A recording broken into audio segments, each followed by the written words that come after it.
महाकुंभ आस्था का एक बहुत बड़ा मेला है। लाखों हिंदू पवित्र गंगा नदी में स्नान करने के लिए इकट्ठा होते हैं। यह हर 12 साल में भारत के 4 जगहों में से एक में होता है। तीर्थयात्रियों का मानना है कि इस दौरान गंगा में स्नान करने से उनके पाप धुल जाते हैं। यह मोक्ष का रास्ता देता है।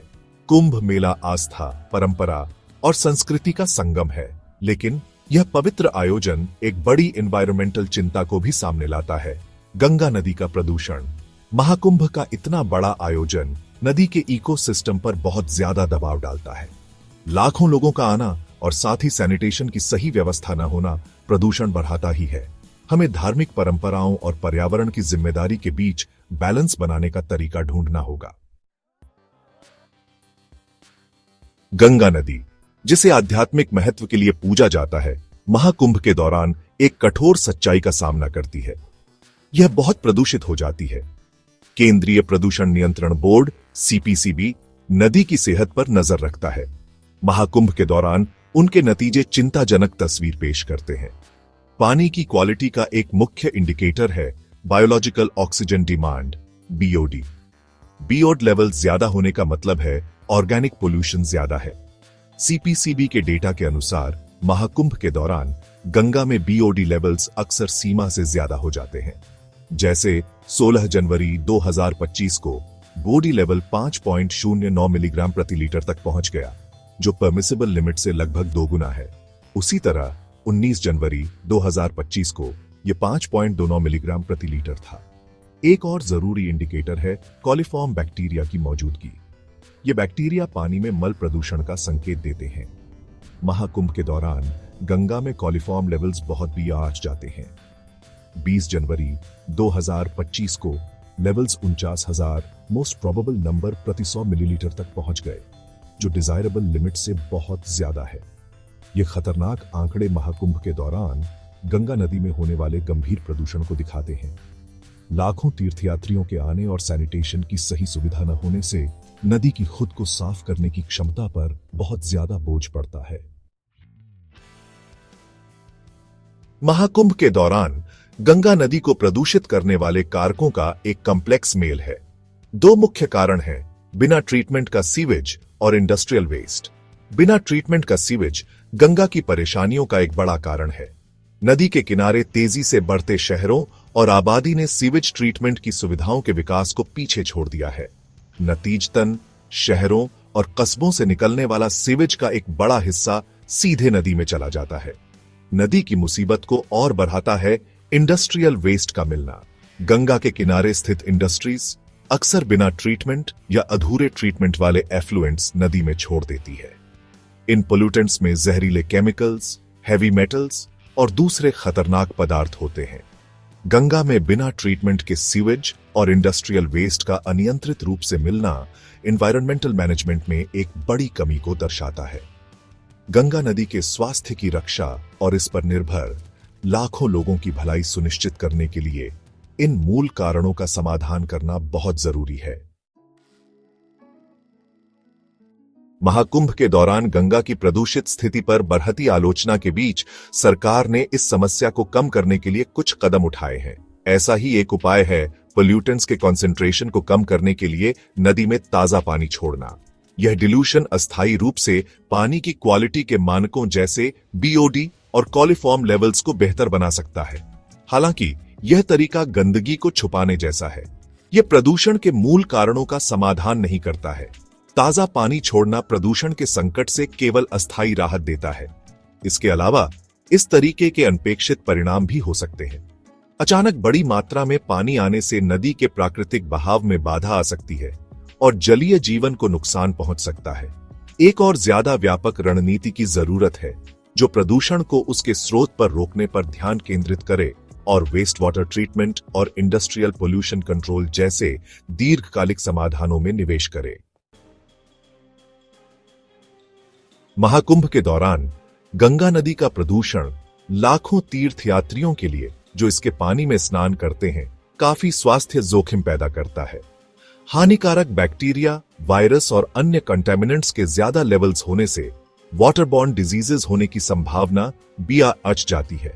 प्रदूषित पानी के संपर्क में आने से हल्की पेट की समस्याओं से लेकर जानलेवा बीमारियां हो सकती हैं। दूषित पानी पीने से दस्त, उल्टी, पेट में ऐंठन और बुखार आम लक्षण हैं। ज्यादा गंभीर वाटरबॉर्न डिजीजेज में हैजा, टाइफाइड, पेचिश और हेपेटाइटिस शामिल हैं। नदी में स्नान करने वाले लोगों की भारी संख्या सैनिटेशन की सुविधाओं और साफ पीने के पानी की सीमित उपलब्धता के साथ रोगाणुओं के लिए एक ब्रीडिंग ग्राउंड बन जाती है। महाकुंभ के दौरान प्रदूषित गंगा से होने वाले स्वास्थ्य जोखिम पानी की क्वालिटी और सैनिटेशन में सुधार के लिए व्यापक उपायों की तत्काल जरूरत को दर्शाते हैं। नमामि गंगे परियोजना, जिसे बहुत धूमधाम और बड़ी फाइनेंशियल कमिटमेंट के साथ शुरू किया गया था, का उद्देश्य प्रदूषित गंगा नदी का कायाकल्प करना था।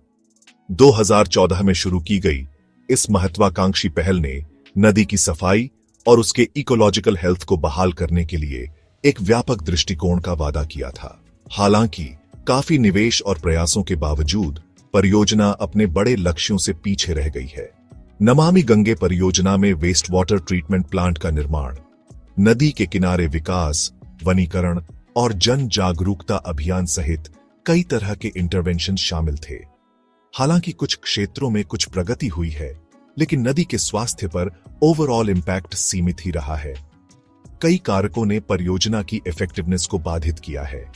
एक मुख्य चुनौती इंफ्रास्ट्रक्चर डेवलपमेंट की धीमी गति है। नए सीवेज ट्रीटमेंट प्लांट्स के निर्माण और मौजूदा सुविधाओं के अपग्रेड में ब्यूरोक्रेटिक हर्डल्स, जमीन अधिग्रहण की समस्याओं और धन की कमी के कारण देरी हुई है। नतीजतन बिना ट्रीटमेंट के सीवेज का एक बड़ा हिस्सा नदी में बहता रहता है। नमामि गंगे परियोजना अच्छे इरादे से शुरू होने के बावजूद एक साफ और स्वस्थ गंगा नदी के अपने वादे को पूरा नहीं कर पाई है। हालांकि गंगा नदी का प्रदूषण एक बड़ी चुनौती बना हुआ है। नदी की सफाई और उसकी इकोलॉजिकल इंटेग्रिटी को बहाल करने के प्रयास जारी हैं। ये प्रयास भले ही अक्सर छोटे स्तर पर चल रहे हों, आशा की एक किरण देते हैं। कम्युनिटी बेस्ड इनिशिएटिव्स गंगा की सफाई में महत्वपूर्ण भूमिका निभाते हैं। कई एनजीओज और नागरिक समूह नदी की सफाई का आयोजन करते हैं, समुदायों को वेस्ट मैनेजमेंट के बारे में शिक्षित करते हैं और सख्त प्रदूषण नियंत्रण उपायों की वकालत करते हैं। ये ग्रासरूट्स प्रयास गंगा के स्थानीय हिस्सों को बेहतर बनाने में एक ठोस बदलाव ला रहे हैं। प्रदूषण की समस्या से निपटने के लिए इनोवेटिव टेक्नोलॉजीज का भी इस्तेमाल किया जा रहा है। उदाहरण के लिए कुछ क्षेत्रों में तैरते हुए ट्रैश बैरियर्स लगाए जा रहे हैं ताकि प्लास्टिक वेस्ट को नदी में जाने से पहले रोका और इकट्ठा किया जा सके। हालांकि अकेले ये प्रयास पूरे प्रदूषण संकट को हल नहीं कर सकते हैं, लेकिन वे समस्या के प्रति बढ़ती जागरूकता और समाधान खोजने की प्रतिबद्धता को दर्शाते हैं। गंगा नदी के प्रदूषण का समाधान करने के लिए हमारे दृष्टिकोण में बदलाव की जरूरत है। इसके लिए शॉर्ट टर्म उपायों से हटकर सस्टेनेबल, दीर्घकालिक समाधानों की ओर बढ़ना होगा जो समस्या की जड़ को समाधान करे। इस बदलाव के लिए टेक्नोलॉजिकल इंटरवेंशंस, पॉलिसी रिफॉर्म्स और मानव व्यवहार में मूलभूत परिवर्तन वाली एक बहुआयामी रणनीति की जरूरत है। मजबूत और कुशल वेस्ट वाटर ट्रीटमेंट इंफ्रास्ट्रक्चर में निवेश करना सबसे जरूरी है।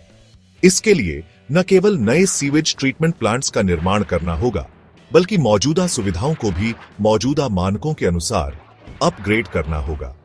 हानिकारक पॉल्यूटेंट्स के नदी में जाने से रोकने के लिए सीवेज का नदी तक पहुंचने से पहले ही ट्रीटमेंट करना बहुत जरूरी है।